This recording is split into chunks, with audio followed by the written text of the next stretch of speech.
Assalamualaikum warahmatullahi wabarakatuh.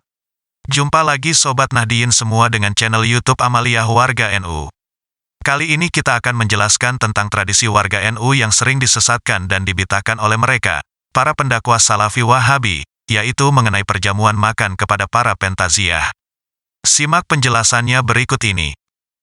Dalam masyarakat kita ada tradisi, ketika ada orang meninggal, maka pihak keluarga menyiapkan hidangan makanan yang disuguhkan kepada para pentaziah. Tradisi ini sesuai dengan asar dari ulama salaf di atas. Selain itu, juga sesuai dengan hadis mauquf dari Sayyidina Umar berikut ini.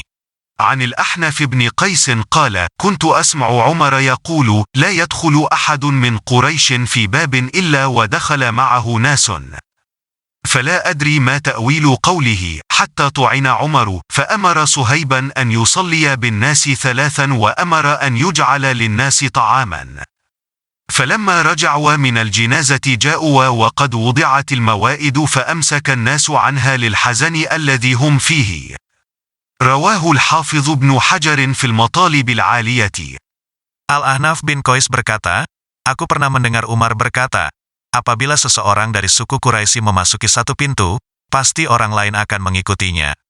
Aku tidak mengerti maksud perkataan ini, sampai akhirnya Umar ditikam, lalu beliau berwasiat agar Suhaib yang menjadi imam sholat selama 3 hari, dan agar menyuguhkan makanan pada orang-orang yang taziah. Setelah orang-orang pulang dari mengantarkan jenazah Umar, ternyata hidangan makanan telah disiapkan, tetapi mereka tidak jadi makan, karena duka cita yang tengah menyelimuti mereka. Selain itu, bolehnya menyuguhkan makanan kepada orang yang bertaksiah, didasarkan pada hadis.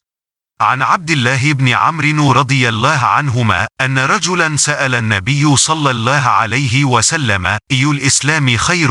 قال: تطعم الطعام وتقرأ السلام على من عرفت ومن لم تعرف. رواه البخاري. Dari Abdullah bin Amr, ada seorang laki-laki bertanya pada Nabi, perbuatan apakah yang paling baik? Rasulullah menjawab, menyuguhkan makanan dan mengucapkan salam, baik kepada orang yang engkau kenal atau tidak. Hadis riwayat Al-Bukhari.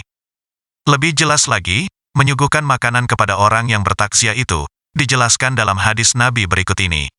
عن عاصم بن كليب عن أبيه عن رجل من الأنصار قال: خرجنا مع رسول الله صلى الله عليه وسلم في جنازة، فرأيت رسول الله صلى الله عليه وسلم وهو على القبر يوصي الحافر: أوسع من قبل رجليه، أوسع من قبل رأسه.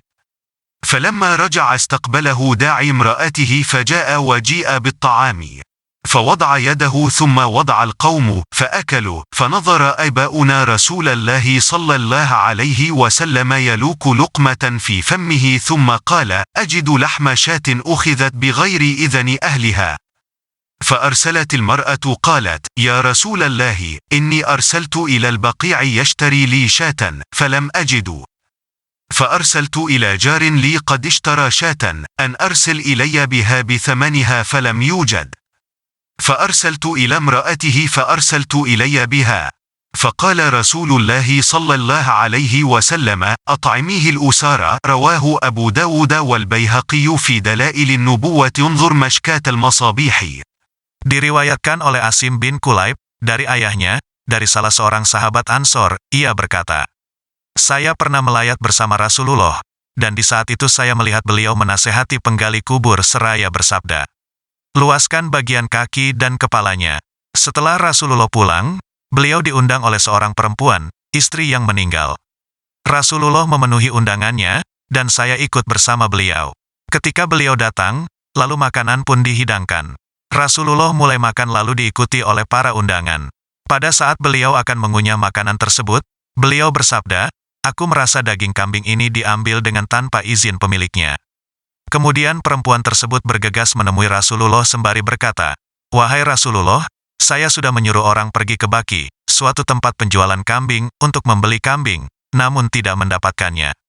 Kemudian saya menyuruhnya menemui tetangga saya yang telah membeli kambing, agar kambing itu dijual kepada saya dengan harga yang umum, akan tetapi ia tidak ada.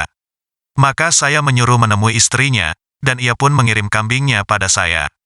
Rasulullah kemudian bersabda, berikan makanan ini pada para tawanan.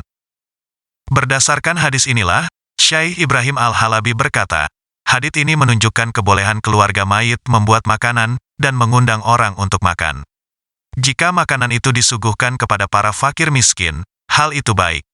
Kecuali jika salah satu ahli warisnya ada yang masih kecil, maka tidak boleh diambilkan dari harta waris si mayit. Mengenai keputusan Rasulullah memberikan makanan kepada para tawanan, itu tidak dapat dijadikan alasan mengharamkan menyuguhkan makanan kepada orang yang bertaziah.